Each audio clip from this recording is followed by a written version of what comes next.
எல்லாருக்கும் வணக்கம். நான் டாக்டர் கார்த்திகேயன். வெந்தயம், முருங்கைக்கீரை, நல்லெண்ணெய் இதெல்லாம் தாய்ப்பால் சுரப்பை அதிகரிக்க உதவி செய்யுமா அப்படின்னு கேட்டிங்கன்னா, பண்டைய அறிவு, பழங்காலத்து நாலேஜ் அப்படிங்கிறது கண்டிப்பா உண்மை. இன்னைக்கு இந்த விஷயங்களுக்கெல்லாம் தாய்ப்பாலை சுரக்க வைக்கக்கூடிய, அதிகரிக்கக்கூடிய ப்ராப்பர்ட்டி, தன்மை இருக்கு அப்படிங்கிறது மருத்துவத்திலையும் ஆராய்ச்சிகள் மூலமா ப்ரூவ் ஆயிருக்கு. அதே சமயம் தாய்ப்பால் கொடுப்பது குறித்த மற்ற சில விஷயங்கள் அந்த அறிவை நம்ம மேம்படுத்த வேண்டியிருக்கு. அதாவது ஒரு காலத்துல லெட்டர் இருந்துச்சு, தூரத்துல இருக்கவங்ககிட்ட நம்ம கம்யூனிகேட் பண்ணணும், லண்டன்ல இருக்கவங்ககிட்ட பேசணும், டெல்லியில இருக்கவங்ககிட்ட பேசணும் அப்படின்னா நம்ம கடிதம் எழுதி கடிதாசி மூலமா பேசிக்கிட்டு இருந்தோம். இன்னைக்கு ஒரு மொபைல் போனை டக்குன்னு எடுத்து ஒரே செகண்ட்ல லண்டனா இருக்கட்டும், நியூயார்க்கா இருக்கட்டும், டெல்லியா இருக்கட்டும் பேச முடியுது. அதே மாதிரி நம்ம நாலேஜையும் தாய்ப்பால் அப்படிங்கிற இந்த டாபிக் குறித்து சில விஷயங்களை அப்டேட் பண்ண வேண்டியிருக்கு, மாற்ற வேண்டியிருக்கு. அதை தான் இந்த வீடியோல பார்க்க போறோம். நிறைய மூட நம்பிக்கைகளும் இருக்கு, அதையும் இந்த வீடியோல பார்க்க போறோம். எப்படி தாய்ப்பால் கொடுக்க வேண்டும் அப்படிங்கிற டெமான்ஸ்ட்ரேஷனும் இந்த வீடியோல பார்க்க போறோம். முதல் முக்கியமான விஷயம் தாய்ப்பால் பொறுத்த வரைக்கும் தெரிஞ்சுக்க வேண்டியது அந்த முதல் பால் அப்படிங்கிற விஷயம்தான். இது மஞ்சள் நிறத்தில் இருக்கிறதுனால நிறைய பேர் இன்னும் ரெடி ஆகல, பால் ரெடி ஆகல அப்படின்னு சொல்லிட்டு 2 நாளைக்கு இந்த பாலை கொடுக்கறதே நிறுத்திடுவாங்க. ஆனா இயற்கையோட முதல் தடுப்பூசி, முதல் இல்ல 10 தடுப்பூசிக்கு சமம் இந்த முதல் பால் அப்படிங்கிறது. இந்த 10 தடுப்பூசியை நம்ம அப்படியே தூக்கி போட்டுட்டா எப்படி இருக்கும்? குழந்தைக்கு கிடைக்க வேண்டிய இயற்கையா செலவில்லாம கிடைக்கக்கூடிய மிகவும் சக்தி வாய்ந்த தடுப்பூசி, உடல் எதிர்ப்பு சக்தியை 10 மடங்கு அதிகரிக்கக்கூடிய ஒரு பால் அப்படிங்கிறது முதல் பால் தான். அதுலதான் அதிகமான சத்துக்களும் இருக்கு, அதுலதான் அதிகமான ஆன்டிபாடிஸ் இருக்கு. அதுதான் குழந்தை வளர்வதற்கு ஒரு முக்கிய ஆதாரமா விளங்குது. அதை தூக்கி நம்ம டிஸ்கார்ட் பண்ணிட்டு அதுக்கு பதிலாக சர்க்கரை கொடுக்கறது, தேன் கொடுக்கறது, இது ரொம்ப தப்பான ஒரு மூட நம்பிக்கை. என்னதான் நிறைய நல்ல விஷயங்கள் அந்த காலத்துல இருந்தாலும் சில சமயம் அத்தைங்க, அதாவது மருமகளுக்கு அத்தை தானே பொதுவா சொல்லுவாங்க, அத்தையோ அம்மாவோ அவங்களோட இந்த தப்பான மனப்பான்மையை முதல்ல மாத்திக்கணும். நம்ம வீண் பண்றது சாதாரண முதல் பால் கிடையாது, தங்கப்பால் அப்படின்னு சொல்றது தாய்ப்பாலோட முதல் பால் தான். அதுதான் கொலஸ்ட்ரம். அந்த தங்க நிறத்தில் ஜொலிக்கக்கூடிய அந்த தங்கப்பாலை தயவு செஞ்சு வேஸ்ட் பண்ணாதீங்க. அது தப்பான ஒரு மூட நம்பிக்கை. இரண்டாவது மிகப்பெரிய மூட நம்பிக்கைங்க, அதாவது மார்பகத்தோட சைஸுக்கும் அது எவ்வளவு பெருசா இருக்கு அப்படிங்கிறதுக்கும் பால் சுரப்புக்கும் சம்பந்தமே கிடையாது. அது எவ்வளவு பெரிய மார்பகமா இருந்தாலும் அதில் பால் சுரக்க இருக்கக்கூடிய திசுக்கள் அப்படிங்கிறது எல்லா பெண்களுக்கும் ஒன்னாதான் இருக்கும். அதுல இருக்கக்கூடிய கொழுப்புகளை பொறுத்து மார்பகத்தோட சைஸோ வடிவமோ மாறுதே தவிர பால் சுரப்பு அப்படிங்கிறதுக்கும் மார்பகத்தோட சைஸுக்கும் எந்த சம்பந்தமும் கிடையாது அப்படிங்கிறத ஞாபகம் வச்சுக்கோங்க. குறிப்பா பால் சுரப்பு அப்படிங்கிறது ஆன் டிமாண்ட் நடக்கும். அதாவது குழந்தை அதிகமா பால் குடிக்குது அப்படின்னா அதிகமான பால் சுரக்கும். இது இயற்கையோட சம்பந்தப்பட்ட ஒரு விஷயம், கரெக்டா நடக்கக்கூடிய விஷயம். இதை நம்ம தப்பா நினைச்சுக்கிட்டு ஐயோ எனக்கு பால் சுரக்கிறதே கிடையாது அப்படின்னு சொல்லிட்டு சீக்கிரம் ஃபார்முலா ஃபீடிங் அப்படின்னு சொல்லக்கூடிய பவுடர் மில்க்குக்கு மாறக்கூடிய ஒரு கலாச்சாரம் இன்னைக்கு நிறைய இடத்துல இருக்கு. தயவு செஞ்சு அந்த தப்பை பண்ணாதீங்க, அது தப்பு. அடுத்து ஃபேர் ஸ்கின்டு பீப்புள், தோல் வெள்ளையா இருக்கிறவங்க அதிகமான பால் சுரப்பு அவங்களுக்கு இருக்கும் அப்படின்னு நினைக்கிறது ஒரு மூட நம்பிக்கை, அதுவும் தப்பு. நாலாவதுங்க, இப்போ அதிகமான பால் அம்மா குடிச்சாங்க அப்படின்னா பால் சுரப்பு அதிகமா இருக்கும் அப்படின்னு நம்ம நினைக்கிறோம், அதுவும் பெரிய மூட நம்பிக்கை. அப்படிலாம் கிடையவே கிடையாது.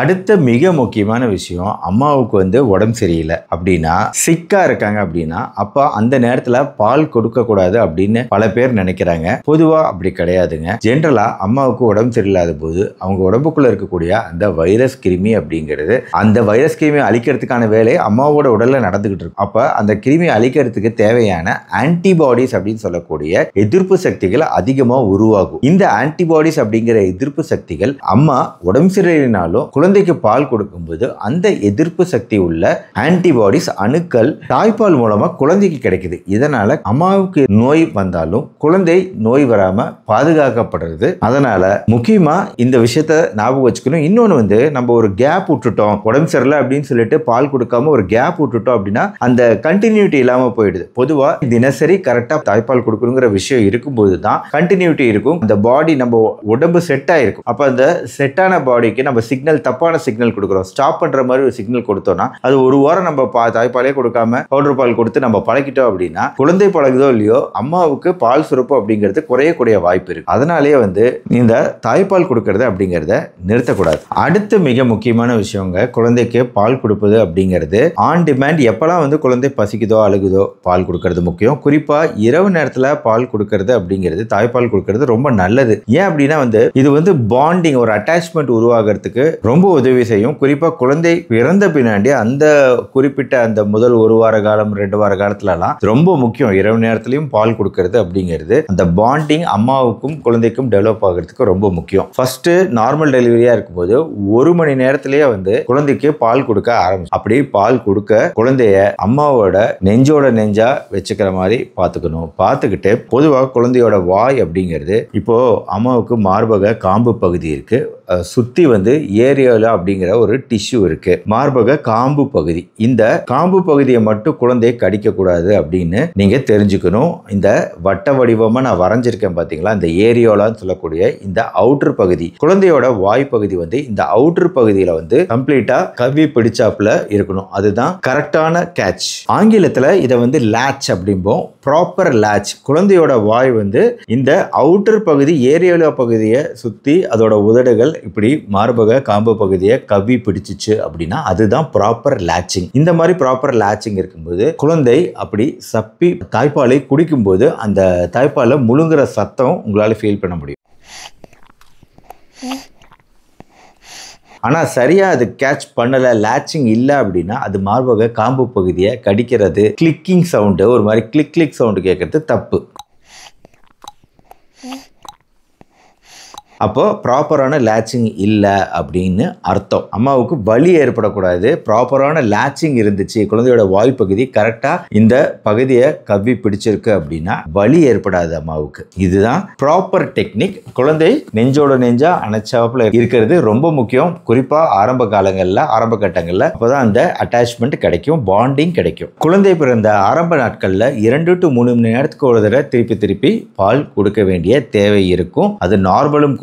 இரவு நேரத்திலையும் இது அப்படியே அதே மாதிரி கண்டினியூ பண்ணிக்கிட்டே இருக்கணும். மறுபடியும் ஒரு தடவை சொல்றேன், தேன் சர்க்கரை போன்ற விஷயங்கள்லாம் கொடுத்து அந்த முதல் பாலை வீணடிச்சிடாதீங்க தெரியாம கூட. அடுத்தது மார்பக காம்பு பகுதியிலலாம் வந்து மஞ்சள் அப்ளை பண்றது, இந்த மாதிரி எதுவுமே அப்ளை பண்ணாதீங்க. அது மதர் அம்மாவுக்கு நல்லது கிடையாது, குழந்தைக்கு நல்லது கிடையாது. பொதுவா நல்லெண்ணெய் வச்சு மசாஜிங் கொடுக்கறது அப்படிங்கிறது ஒரு வழக்கமாவே இருக்கு. இப்ப வட இந்தியாவிலலாம் இதை ஒரு வழக்கமாவே இருக்கு. மார்பு பகுதியை வந்து மசாஜிங் மாதிரி கொடுக்கறது அப்படிங்கிறது அது வந்து இந்த டக்ட், பால் சுரப்பு உண்டாகி இந்த இடத்துல வெளியே வருது பாத்தீங்களா, இங்க இருக்கக்கூடிய சிறு சிறு டியூபுகளை எல்லாம் அடைக்கக்கூடிய வாய்ப்பு இருக்கு. அதனால மசாஜிங் அப்படிங்கிறது மார்பக பகுதியில தனியா கொடுக்கணுங்கிற அவசியம் கிடையாது. பொதுவா பால் அப்படிங்கிறது சப்போஸ் வந்து எக்ஸ்பிரஸ் பண்ணணும், வெளியே எடுக்கணும் அப்படின்னா பொதுவா நம்ம மாடு வந்து எப்படி கண்ணுக்குட்டி அதுக்கு பால் கொடுக்குது, அல்ல நாம எப்படி பால் கறக்கிறோம் அப்படிங்கிறது ஒரு ஆப்போசிட். அதாவது காம்பு பிடிச்சி இழுக்கிறோம். நிறைய பேர் இதையே மனசுல வச்சுக்கிட்டு மார்பக காம்பு வெளியே இழுத்தா வரும் அப்படிங்கிறது, பால் வரும் அப்படிங்கிறது, தாய்ப்பால் வரும் அப்படிங்கிறது தப்பு. ஹியூமன் பீயிங்ஸ், மனிதர்களுக்கு வந்து இது ஆப்போசிட். காம்பு பிடிச்சி வெளியே இழுக்க கூடாது. பொதுவா எக்ஸ்பிரஸ் பண்ணணும், பாலை வெளியேற்றணும் அப்படின்னா ஏரியோலா இந்த பகுதியில மார்பு பகுதியை இப்படி பிடிச்சி உள்நோக்கி தள்ளி அழுத்தினோம்னா பால் வரும். Technique, proper technique. வெளியில இழுக்கிறது அப்படிங்கிறது தப்பு. ஆப்போசிட்டா பண்ணணும். மாடுக்கு இருக்கிறது வேற டெக்னிக், மனிதர்களுக்கு பண்ணக்கூடியது உள்நோக்கி தள்ளி அதுக்கப்புறம் அந்த அவுட்டர் இந்த ஏரியால பகுதியில் இந்த இடத்துல நம்ம பிரஸ் கொடுத்தோம் அப்படின்னா கரெக்டா அந்த டக்ட்னு சொல்லுவோம், மில்க் டக்ட்லாம் பிரஸ் ஆகும். இந்த சுத்தி இந்த ஏரியாவில் கலெக்ட் ஆகிறது தான் பால். அந்த தாய்ப்பால் வந்து கரெக்டா வெளியே வரும். ஸோ இந்த ஒரு டெக்னிக்கு வெளியே மில்க் எடுக்கும்போது இதுதான் ஃபாலோ பண்ணணும். பொதுவா இந்த மாதிரி எக்ஸ்பிரஸ் பண்ண பால் எதுக்காக இந்த மேனுவலா வந்து பால் நம்ம கலெக்ட் பண்ணணும்? மெயினா ஒர்க்கிங் மதர், வேலை செய்யக்கூடிய பெண்மணிகள், தாய்மார்களுக்கு இது ஒரு பெரிய ஒரு முக்கியமான தேவையா இருக்கு. அவங்க வேலைக்கு போயிட்டாலும் இந்த பால் எக்ஸ்பிரஸ் பண்ணிட்டாங்க அப்படின்னா ஃப்ரிட்ஜ் இல்லைன்னா கூட 4 மணி நேரம் வரைக்கும் ரூம் டெம்பரேச்சர்லயே நல்லபடியாக தான் பால் இருக்கும். குழந்தைக்கு கொடுக்கக்கூடிய அளவுல தான் இருக்கும். ஆனா அதுக்கு மேல தேவைப்படுது, 4 மணி நேரத்துக்கு மேலேயும் பால் தேவை அப்படின்னா அதை ஃப்ரிட்ஜில் வைக்கலாம். ஃப்ரிட்ஜில் வைக்கும்போது நார்மல் டெம்பரேச்சர்ல வைக்கும்போது 4 நாள் வரைக்குமே தாய்ப்பால் தாங்கக்கூடிய வாய்ப்பு இருக்கு, ப்ராப்பரா நம்ம ஸ்டோர் பண்ணும்போது ஃப்ரிட்ஜில். இதே வந்து ஃப்ரீசர்ல வைக்கிறோம் அப்படின்னா இன்னும் அதிக காலங்கள் தாய்ப்பால் கெட்டு போகாம இருக்கும். இன்னைக்கு வந்து பிரஸ்ட் பம்ப் அப்படின்னு சொல்லிட்டு தாய்ப்பாலை ஒரு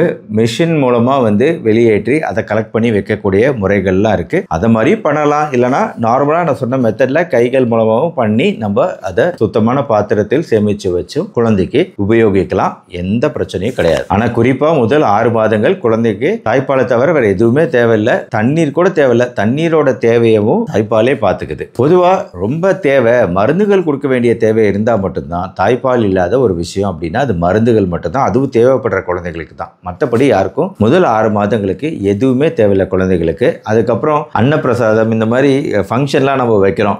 பிரஸ்ட் மில்க் தாய்ப்பால்ல இருந்து சாலிட் திட உணவுகளுக்கு குழந்தைகளை மாற்றும் போது அதுக்குன்னு ஒரு தனி ஃபங்க்ஷன் வச்சே பண்றோம். அந்த மாதிரி ஃபங்க்ஷன் வச்சு பண்றது அப்படிங்கிறது கல்ச்சுரலாவும் நல்ல விஷயம். இன்னொரு பக்கம் மதருக்கும் ஃபேமிலிக்கும் ஒரு புரிதல் இருக்கு. இந்த ஃபங்க்ஷன் முடிஞ்சதுக்கு அப்புறம் தான் தின உணவுகளே நம்ம கொடுக்க முடியும் அப்படிங்கிற ஒரு ரெஸ்ட்ரிக்ஷன் இருக்கிறதுனால இது 6 மாசம் கழிச்சு இந்த ஃபங்க்ஷனை வச்சுக்கிட்டீங்கன்னா அப்படின்னா கரெக்டா இருக்கும் குழந்தைக்கு டெவலப் ஆகுறது. அடுத்து லாஸ்ட் உணவுகள் பொறுத்த வரைக்கும் தாய்ப்பால் கொடுக்கக்கூடிய தாய்மார்களுக்கு இந்த பத்திய சமையல் அப்படிங்கிற ஒரு முறை பின்பற்றப்பட்டு வருது. இதுல உபயோகமான உணவுகள் எது எதுன்னு கேட்டுக்கோங்க. பூண்டு கண்டிப்பா உபயோகம் தரும். இஞ்சி நல்லது. நல்லெண்ணெய் நார்மலா மார்பகத்துல கொடுக்கக்கூடிய மசாஜும் கிடையாது. நார்மலா வந்து வயிற்று பகுதிங்களெல்லாம் கொடுப்பாங்க ஒரு மசாஜ் மாதிரி. நல்லெண்ணெய் மசாஜ் இது ஓரளவு பால் சுரப்புக்கும் உதவி செய்யக்கூடியது. நெய் பால் சுரப்புக்கு உதவி செய்யக்கூடியது. ஃபெனுக்ரீக் வெந்தயம் உண்மையிலேயே பால் சுரப்புக்கு உதவி செய்யக்கூடியது. ஃபெனல் சீட்ஸ் சோம்பு பால் சுரப்புக்கு உதவி செய்யக்கூடியது. முருங்கைக்கீரை உதவி செய்யக்கூடியது. இதெல்லாம் வந்து ஹாட் ஃபுட்ஸ் அப்படின்னு சூடு அப்படின்னு சொல்லப்படுது இந்த உணவுகள் எல்லாம்.